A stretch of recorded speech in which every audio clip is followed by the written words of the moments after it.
strikes over pay rise continue to halt health services. It's tough for everyone, but we're going to have to get on with it. Protests over badger culling. So all round, the badger cull is a disaster. And in sport, ugly scenes at Winchester City spoil a 5-goal thrashing.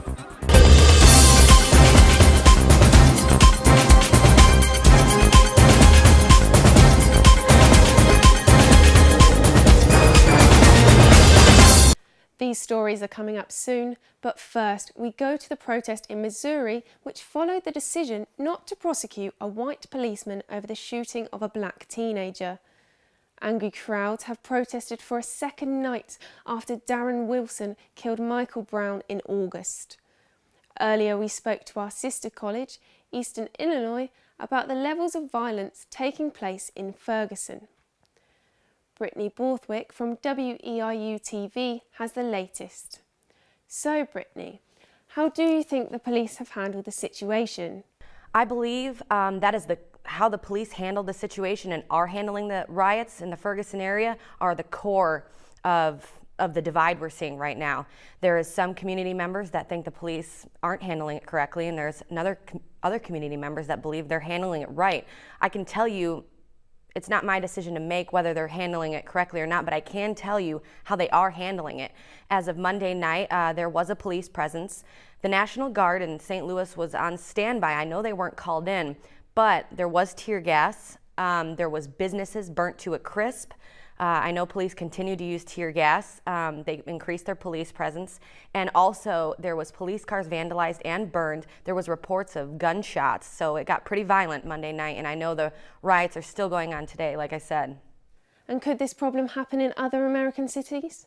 That it's happening already in places like Chicago, New York, Champaign, other places in Illinois, and here in the U.S. And yeah, I think we're going to see more, hopefully, peaceful protests, but we're already seeing more reaction to this, and I think we will see more across the U.S. How are the U.S. government going to respond to this amount of violence?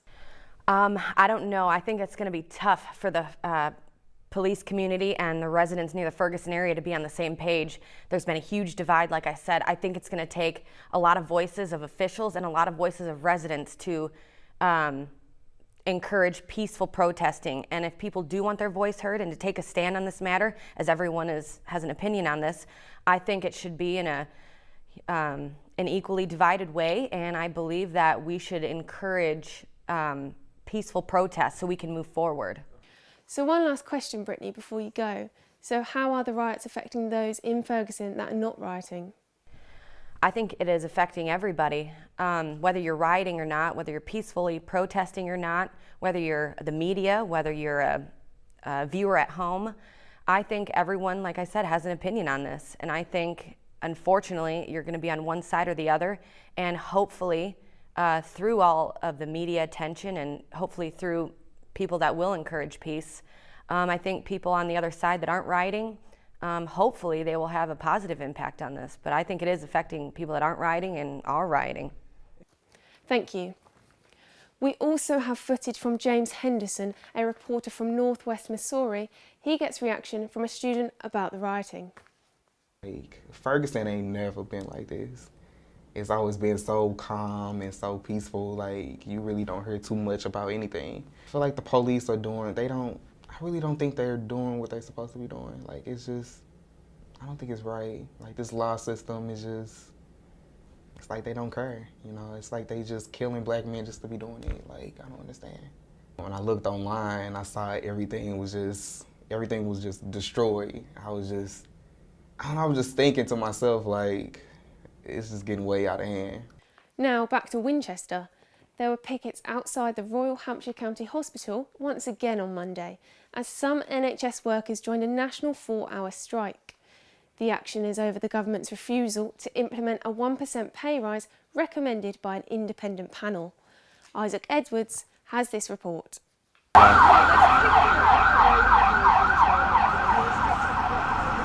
It was an all too familiar sight outside Royal Hampshire County Hospital on Monday morning, as disgruntled NHS workers resorted to strike action yet again. Their dispute is with the government, who cancelled a promised 1% pay increase for all NHS staff. Unison Regional Manager Sarah O'Donoghue talked of the impact stagnant pay is having on some NHS members.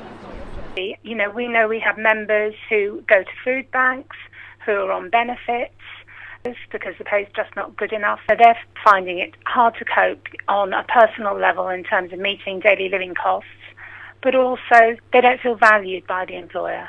Southampton City Councillor Royston Smith defended the government's decision not to award the 1% pay rise to NHS staff. And it is tough. It's tough for everyone. But we're going to have to get on with it, because otherwise we're going to be in all sorts of trouble going forward. And we cannot just keep going on paying people what they would like, and I know that people would like a lot more. We cannot do that because the country has a deficit and a huge debt. Workers themselves disagree, insisting they deserve their 1% pay increase. So that's why we're out here today. Scotland, they got their 1%, Wales, they got their 1%, and England, 0%.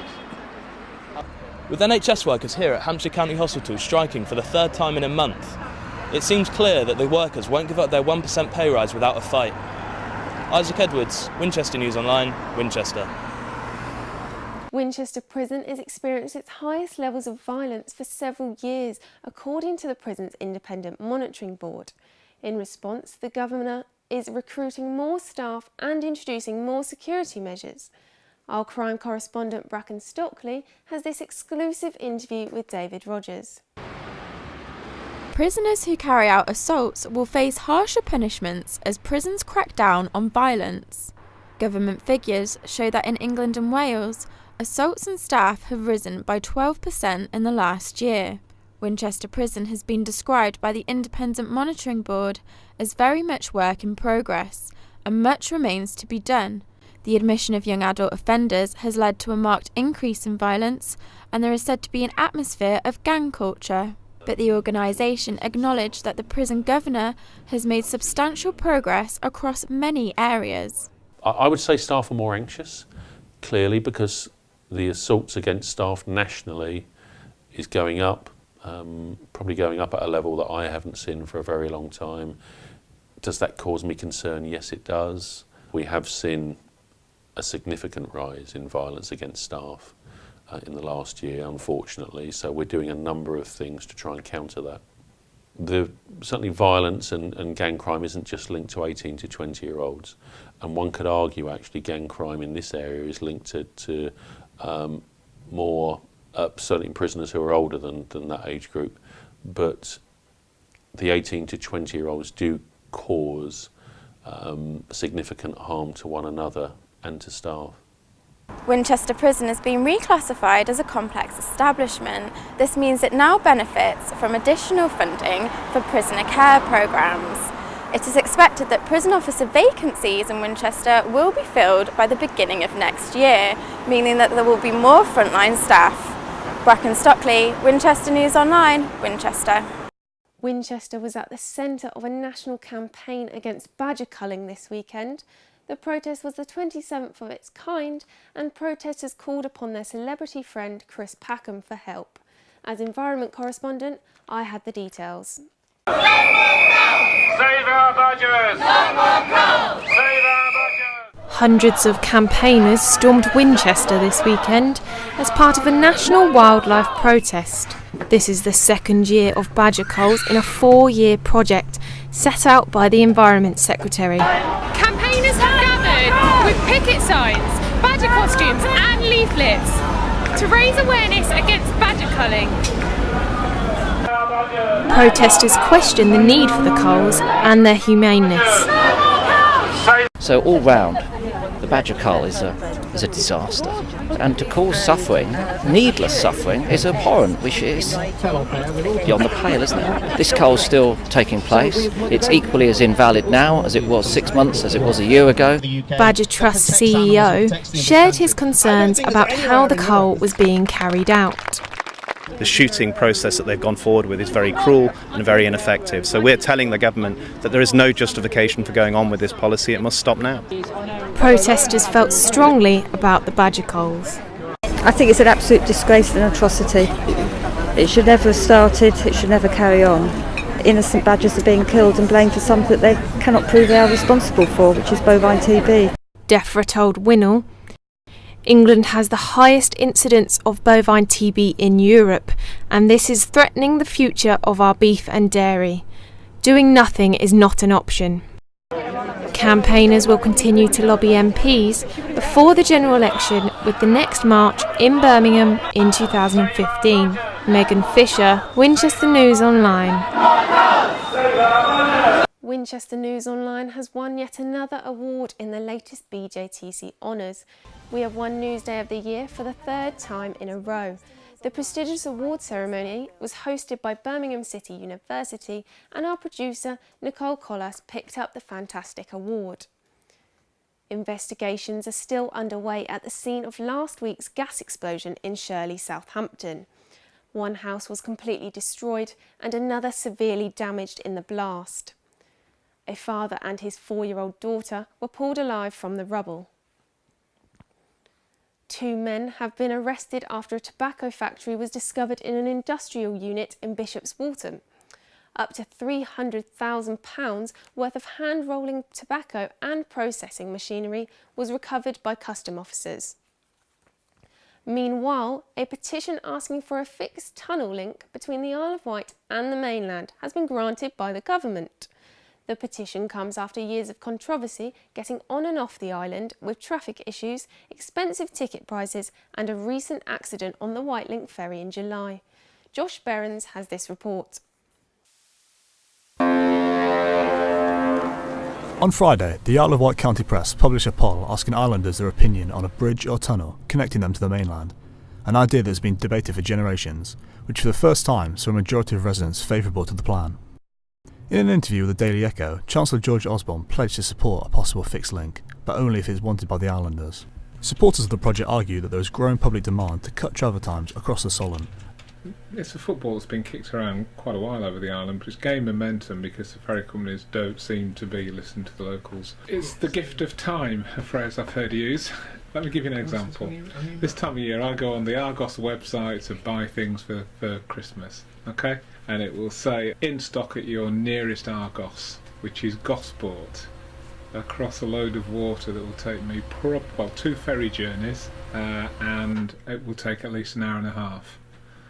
4.2 miles, an hour and a half is probably one of the slowest journeys in Europe. The Pro campaign say they have the assurances from the Isle of Wight Conservative MP, Andrew Turner. Now, if enough residents are interested, a referendum on the subject could take place.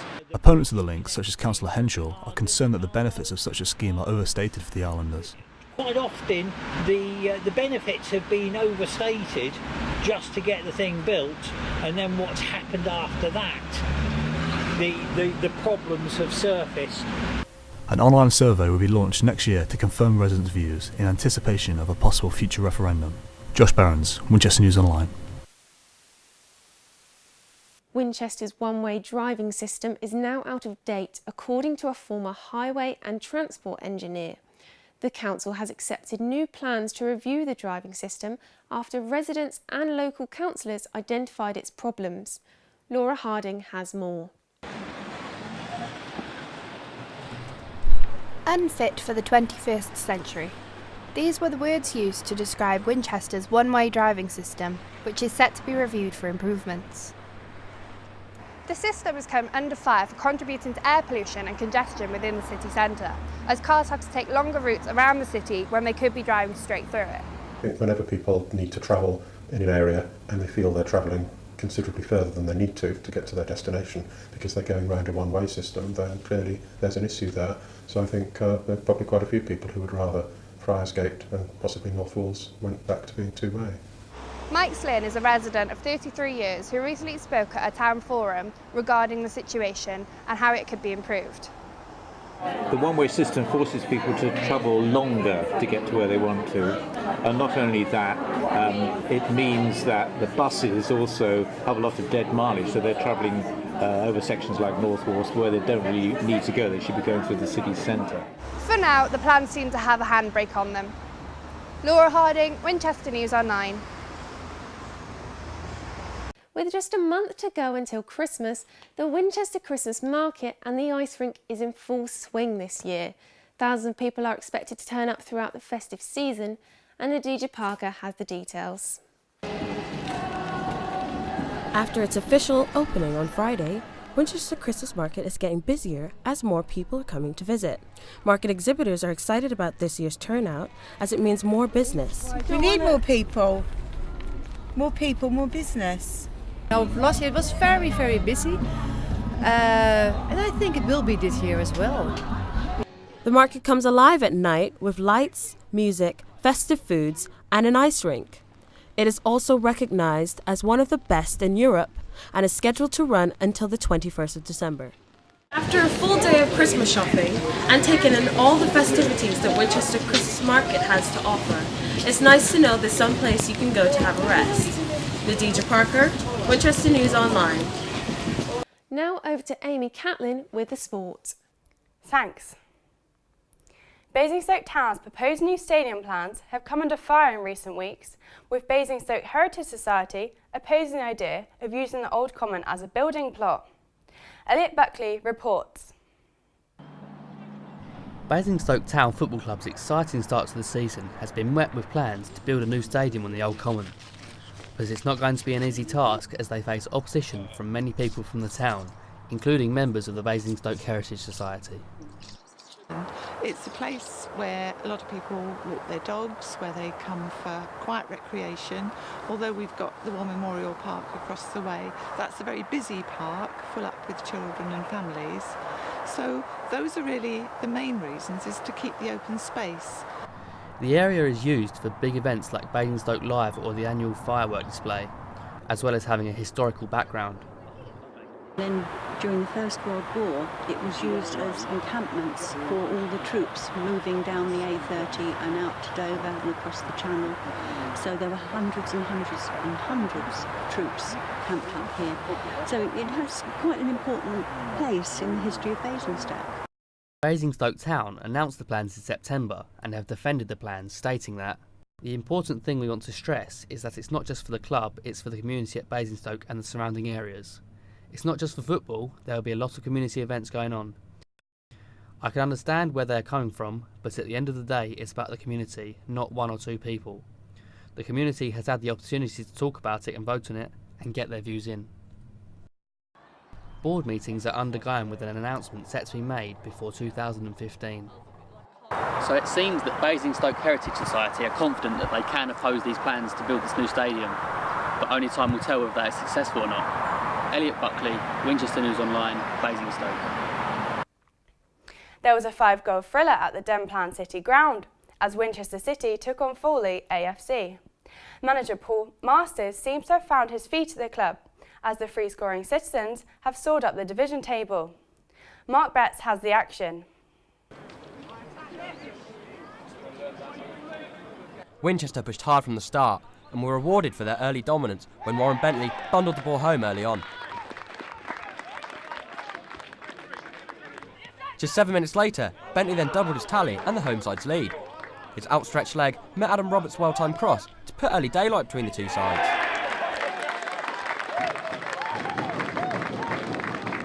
Fawley were able to put together a few chances, but goalkeeper Gareth Barfoot was quick to deny any opportunities. The second half became a training exercise for Winchester, and Zach Glaspell's delightful back heel sat up Michael McHenry to finish with ease.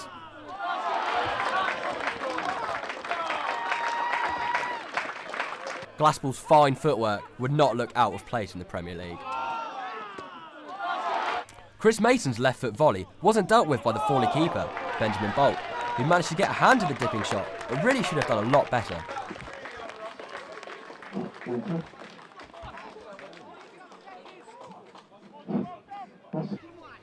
Tempers flared between Warren Bentley and Fawley's Chris Lucas, resulting in a stop of play as players tried to get involved in the clash. The referee gave no cards, but Lucas received a ripped shirt in the row. A sour end to an otherwise well-played match, as Winchester City ended up 5-0 winners with 4 wins in a row for Paul Masters' men. Mark Betts, Winchester News Online. For more sports, make sure you tune into Sports Week. Back to the studio. Thanks, Amy. Our features team have some exciting things lined up this week. Ryan McAndrew takes a look. Our film critic Sarah talks through those traumatising children's films that bring back awful memories. This week I had the pleasure of meeting author of Watership Down, Richard Adams. It's no secret that what may start out as a gentle children's story soon turns into a dark, traumatic tale. So I'm counting down my top 5 traumatic kids films. How To with Ellie continues this week with her guide to Berry Lips. With cold winter weather settling in, berry lips are perfect for putting a smile back on your face. But how do you pull it off without drawing the attention away from your lips? Fashion Pro Becky shows us how to style a play suit from day into the night.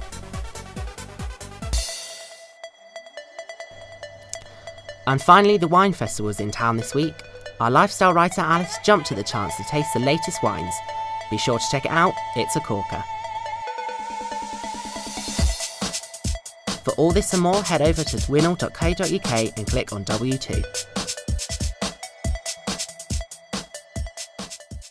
That's all from us for this week, but for more award-winning news, sports and features, head to winol.co.uk. Goodbye.